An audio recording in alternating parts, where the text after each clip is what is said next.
বন্ধুরা দেখো আমি আমার পাখি কলোনিতে চলে এসেছি। এখন কি করবো তোমরা দেখতে থাকো। দেখো পর্দাটা টানবো, দেখো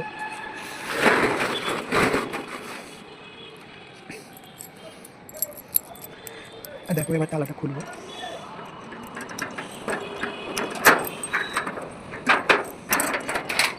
এই দেখো আমার স্বপ্নের পাখি কলোনি, দেখো তোমরা। আর এগুলো কিছু নতুন খাঁচা তৈরি করেছি, এগুলোতেও পাখি রাখবো কিছুদিন পর দিয়ে। তো দেখো এখন এইগুলো সব পর্দাগুলো টেনে দেবো, এখন ঠান্ডা পড়েছে। আর একটা 100 ওয়াটের বাল্বকে জেলে দেবো, দেখো। তো এবার দেখো সব পর্দাগুলো নামিয়ে দিচ্ছি।